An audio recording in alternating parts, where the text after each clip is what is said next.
Hello, so we're diving now into chapters 4 and 5 of how to do educational ethnography. And we're going to get into the ethnographic interviewing and how to move the conversation into published text.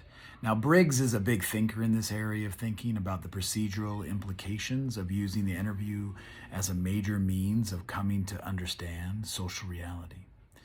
And Cavell widens the lens of understanding between the interviewer and the interviewee and shifts you to contemplate the interactions between the researcher and the reading audience, and how you as an ethnographer move your conversation to published text by translating the interview into readable, communicative text.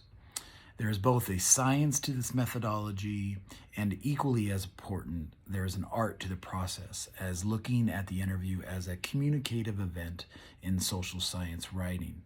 So what does it mean to call an interview ethnographic? The objective here is about revealing the cultural context of individual lives through an engaged exploration of the beliefs, the values, the material conditions, and the structural forces underpinning the socially patterned behavior of an individual.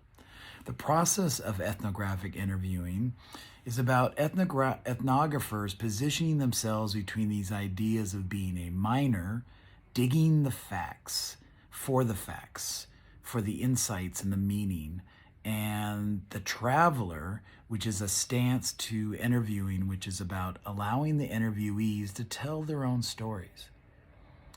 See, as an ethnographer, it is key to trust the process as the stories and key themes unfold throughout the process of the interview. There is no magic number of interviews. Some say around 15, plus or minus 10. It is really about you as an ethnographer and what you believe is the saturation point. A good recommendation is to keep the opening and closing questions across the interviews the same and allow the inquiry process to unfold through the lens of the main themes and issues you are seeking information about throughout the interview.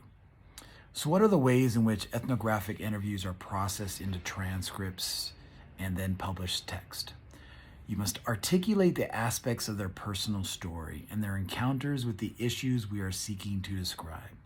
Transcribe the recorded interviews allows for more effective summaries and is a must when reviewing the video content.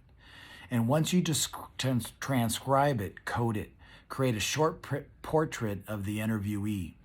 This is a way of demonstrating the cultural influences and structural forces impacting the goals they pursue and the choices that they have made.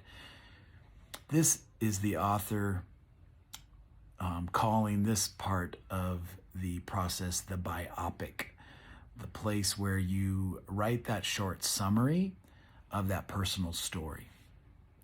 Now, Heath in chapter 5 really moves us into as one of the big thinkers in this area of how ethnographers form partnerships with videos to explore and report the pattern ways of knowing, being, and doing that will ultimately contribute to your understanding of the cultural knowledge of a social group.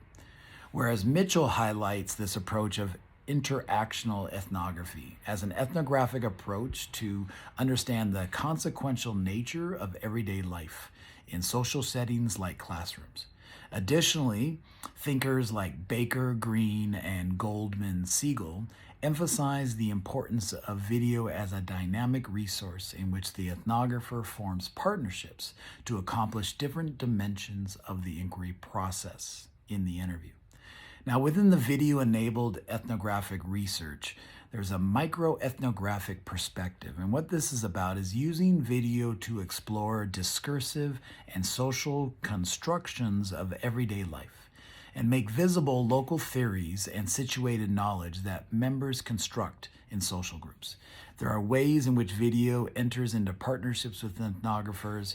Video as a recording device itself provides a basis for analyzing and representing recorded video, knowing when to use video for what purposes, in what ways, in relation to what other artifacts, shapes what can be learned from any particular study you are wishing to accomplish.